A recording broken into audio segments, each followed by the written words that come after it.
இந்த ஒரு ஃபேன் இருந்தால் போதும் சம்மர் உங்களால் ஈஸியாக சமாளிச்சிட முடியும். என்ன சொல்கிறோம் பாருங்க, கம்பி கட்டுற கதையெல்லாம் எடுத்து போடுறாங்க. கஷ்டம் தான் இருந்தாலும் உங்களுக்கு ஓரளவு ஹெல்ப் பண்ணும். ஆக்சுவலி இது ஒரு ரீசார்ஜபிள் பேட்டரி ஃபேன். உள்ளே 2000 mAh பேட்டரி கொடுத்துருக்காங்க. இந்த ஃபேன் மூலமாக உங்களுக்கு 8 மணி நேரம் வரைக்கும் பேக்கப் கிடைக்கும். அதாவது ஒரு சார்ஜ் ஃபில் பண்ணிட்டீங்கன்னா 8 மணி நேரம் வரைக்கும் உங்களால் யூஸ் பண்ண முடியும்.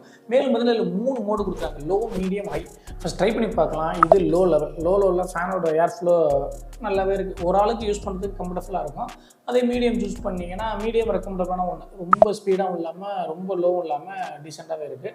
இல்லை கொஞ்சம் நேரம் யூஸ் பண்ண பவர்ஃபுல்லாக இருக்குன்னு நினச்சிங்கன்னா ஹெவியாக டச் பண்ணிங்கன்னா ஏர் கரெக்டாக ஒரு 3 அடி 4 அடி டிஸ்டன்ஸில் இருந்தாலுமே உங்களுக்கு ஏர் ஃப்ளோ தெளிவாக கிடைக்குது. மேலும் இதில் சார்ஜ் பண்ணுறதுக்கும் உங்களுக்கு மைக்ரோ கேபிள் சப்போர்ட் கொடுக்குறாங்க. ஸோ மொபைல் சார்ஜ் இருந்தாலும் அது மூலமாக உங்களுக்கு சார்ஜ் பண்ணிக்க முடியும். இல்லைனா உங்கள்கிட்ட பவர் பேங்க் இருந்தாலும் அது மூலமாக சார்ஜ் பண்ணிக்கலாம். சோலார் பேனல் இருந்தாலும் அது மூலமாக சார்ஜ் பண்ணிக்கலாம். ரொம்ப வெயிட்லெஸ்ஸாக இருக்குது, காம்பாக்ட் சைஸாகவும் இருக்குது. இது யாருக்கு மெயினாக யூஸ் ஆகிருப்போம்னு பார்த்தீங்கன்னா, இந்த வெளியில் ரொம்ப டூர் போகிறவங்க, இந்த ரைட் போகிறவங்க, அவங்களுக்குலாம் எடுத்துகிட்டு போகிறது ஈஸியாக இருக்கும். அதை தவிர்த்து மேலே இதை 180 டிகிரி வரைக்கும் ஃபுல்லாக ரொட்டேட் பண்ணிக்க முடியும். ஃபுல்லாக பிளாஸ்டிக்னால வெயிட்லெஸ்ஸாக இருக்குது. ஸோ வாங்கன்னு ஐடியா இருந்தால் டிஸ்கிரிப்ஷனில் லிங்க் இருக்குது, ட்ரை பண்ணி பாருங்கள்.